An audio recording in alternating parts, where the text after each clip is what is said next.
शांताकारं भुजंगशयनं पद्मनाभं सुरेशं विश्वाधारं गगनसदृशं मेघवर्णं शुभांगं लक्ष्मीकान्तं कमलनयनं योगिभिध्यानगम्यं वंदे विष्णुभवभयहरं सर्वलोकैकनाथं। ओम नमो भगवते वासुदेवाय। आपका भक्ति कथा चैनल पर स्वागत है। आपका दिन शुभ और मंगलमय हो। आज दिनांक 7 मई और दिन गुरुवार है। आज ज्येष्ठ कृष्ण पक्ष की पंचमी तिथि है। आज सूर्योदय का समय सुबह 5:36 और सूर्यास्त शाम 6:59 पर होगा। ब्रह्म मुहूर्त रहेगा सुबह 4:11 से सुबह 4:53 तक और अभिजीत मुहूर्त रहेगा सुबह 11:51 से दोपहर 12:45 तक। वहीं राहु काल दोपहर 1:58 से दोपहर 3:39 तक रहेगा। आइए सुनते हैं ज्येष्ठ मास कथा का आज का अध्याय। श्री सुखदेव जी कहते हैं, परीक्षित, इस प्रकार भगवान ने असुर राज बलि का बड़ा तिरस्कार किया और उन्हें धैर्य से विचलित करना चाहा, परंतु वे तनिक भी विचलित न हुए। बड़े धैर्य से बोले। दैत्य राज बलि ने कहा, देवताओं के आराध्य देव, आपकी कीर्ति बहुत पवित्र है। क्या आप मेरी बात को सत्य समझते हैं? ऐसा नहीं है, मैं उसे सत्य कर दिखाता हूँ। आप धोखे में नहीं पड़ेंगे। आप कृपा करके अपना तीसरा पग मेरे सिर पर रख दीजिए। मुझे नरक में जाने का अथवा राज्य से च्युत होने का भय नहीं है। मैं पास में बंधने अथवा अपार दुख में पड़ने से भी नहीं डरता। मेरे पास फूटी कौड़ी भी न रहे अथवा आप मुझे घोर दंड दें, यह भी मेरे भय का कारण नहीं है। मैं डरता हूँ तो केवल अपनी अपकीर्ति से। अपने पूजनीय गुरुजनों के द्वारा दिया हुआ दंड तो जीव मात्र के लिए अत्यंत वांछनीय है, क्योंकि वैसा दंड माता पिता भाई और सुहृद भी मोहवश नहीं दे पाते। आप छिपे रूप से अवश्य ही हम असुरों को श्रेष्ठ शिक्षा दिया करते हैं, अतः आप हमारे परम गुरु हैं। जब हम लोग धन, कुलीनता, बल आदि के मद से अंधे हो जाते हैं, तब आप उन वस्तुओं को हमसे छीनकर हमें नेत्रदान करते हैं। आपसे हम लोगों का जो उपकार होता है उसे मैं क्या बताऊं। अनन्य भाव से योग करने वाले योगीगण जो सिद्धि प्राप्त करते हैं, वही सिद्धि बहुत से असुरों को आपके साथ दृढ़ वैर भाव करने से ही प्राप्त हो गई है। जिनकी ऐसी महिमा, ऐसी अनंत लीलाएं हैं, वही आप मुझे दंड दे रहे हैं और वरुण पास से बांध रहे हैं। इसकी न तो मुझे कोई लज्जा है और न किसी प्रकार की व्यथा ही। प्रभु, मेरे पितामह प्रहलाद जी की कीर्ति सारे जगत में प्रसिद्ध है। वे आपके भक्तों में श्रेष्ठ माने गए हैं। उनके पिता हिरण्यकशिपु ने आपसे वैर विरोध रखने के कारण उन्हें अनेकों प्रकार के दुख दिए, परंतु वे आपके ही परायण रहे। उन्होंने अपना जीवन आप पर ही निछावर कर दिया। उन्होंने यह निश्चय कर लिया कि शरीर को लेकर क्या करना है, जब यह एक न एक दिन साथ छोड़ ही देता है।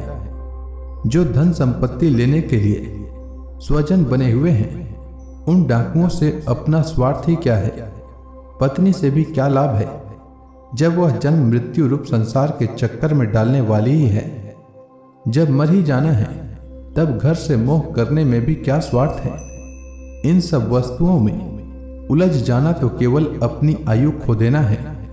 ऐसा निश्चय करके मेरे पितामह प्रहलाद जी ने, यह जानते हुए भी कि आप लौकिक दृष्टि से उनके भाई बंधुओं के नाश करने वाले शत्रु हैं, फिर आपके ही भय रहित एवं अविनाशी चरण कमलों की शरण ग्रहण की थी। क्यों न हो, वे संसार से परम विरक्त, अगाध बोध संपन्न, उदार हृदय एवं संत शिरोमणि जो हैं, आप उस दृष्टि से मेरे भी शत्रु हैं। फिर भी विधाता ने मुझे बलात् ऐश्वर्य लक्ष्मी से अलग करके आपके पास पहुंचा दिया है। अच्छा ही हुआ, क्योंकि ऐश्वर्य लक्ष्मी के कारण जीव की बुद्धि जड़ हो जाती है और वह यह नहीं समझ पाता कि मेरा यह जीवन मृत्यु के पंजे में पड़ा हुआ और अनित्य है। श्री सुखदेव जी कहते हैं, परीक्षित, जब राजा बलि इस प्रकार कह ही रहे थे कि उदय होते हुए चंद्रमा के समान भगवान के प्रेम पात्र प्रहलाद जी वहां आ पहुंचे।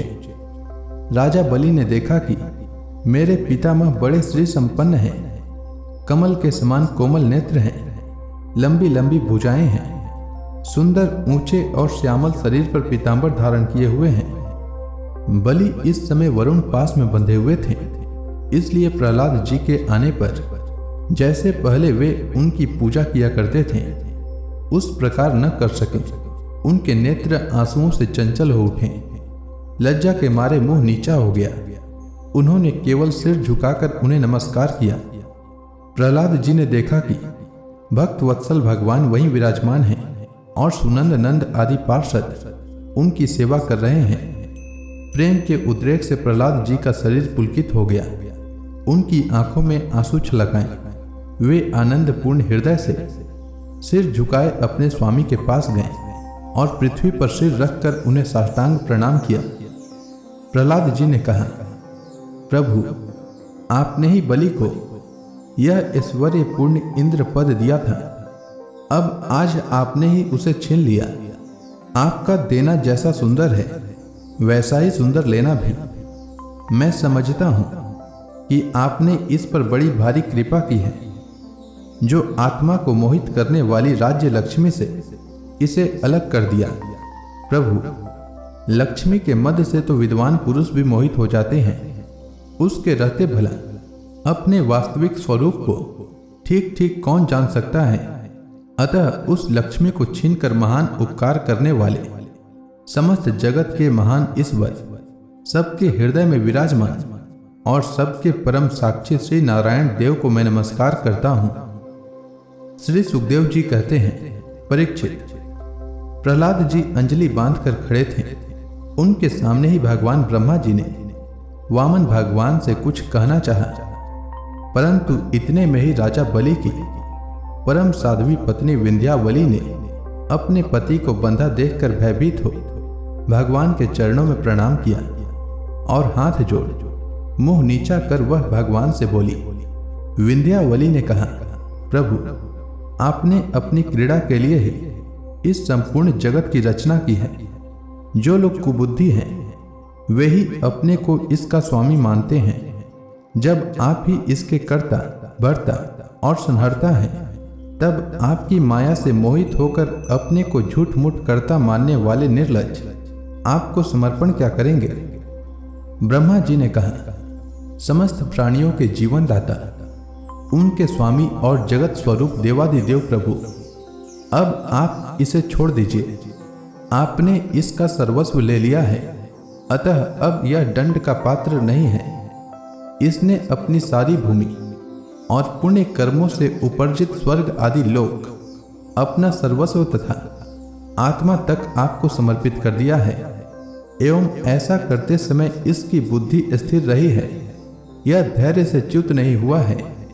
प्रभु, जो मनुष्य सच्चे हृदय से कृपणता छोड़कर आपके चरणों में जल का अर्घ्य देता है और केवल दुर्वा दल से भी आपकी सच्ची पूजा करता है, उसे भी उत्तम गति की प्राप्ति होती है। फिर बलि ने तो बड़ी प्रसन्नता से धैर्य और स्थिरता पूर्वक आपको त्रिलोकी का दान कर दिया है, तब यह दुख का भागी कैसे हो सकता है।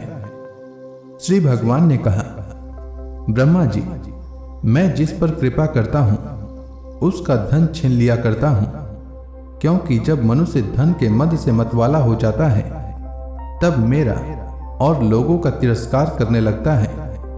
यह जीव अपने कर्मों के कारण विवश होकर अनेक योनियों में भटकता रहता है।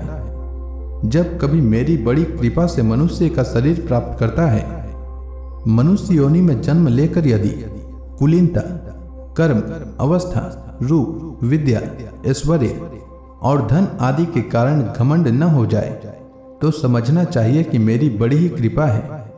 कुलीनता आदि बहुत से ऐसे कारण हैं जो अभिमान और जड़ता आदि उत्पन्न करके मनुष्य को कल्याण के समस्त साधनों से वंचित कर देते हैं, परंतु जो मेरे शरणागत होते हैं वे इससे मोहित नहीं होते। यह बलि दानव और दैत्य दोनों ही वंशों में अग्रगण्य और उनकी कीर्ति बढ़ाने वाला है। इसने उस माया पर विजय प्राप्त कर ली है जिसे जितना अत्यंत कठिन है तुम देख ही रहे हो। इतना दुख भोगने पर भी यह मोहित नहीं हुआ। इसका धन छीन लिया, राजपद से अलग कर दिया, तरह तरह के आक्षेप किए, शत्रुओं ने बांध लिया, भाई बंधु छोड़कर चले गए। इतनी यातनाएं भोगनी पड़ी, यहाँ तक कि गुरुदेव ने भी इसको डांटा फटकारा और शाप तक दे दिया। परंतु इस दृढ़व्रती ने अपनी प्रतिज्ञा नहीं छोड़ी। मैंने इससे छल भरी बातें की, मन में छल रखकर धर्म का उपदेश किया, परंतु इस सत्यवादी ने अपना धर्म न छोड़ा। अतः मैंने इसे वह स्थान दिया है जो बड़े बड़े देवताओं को भी बड़ी कठिनाई से प्राप्त होता है। सावर्णी मनवंतर में यह मेरा परम भक्त इंद्र होगा। तब तक यह विश्वकर्मा के बनाए हुए सुतल लोक में रहे।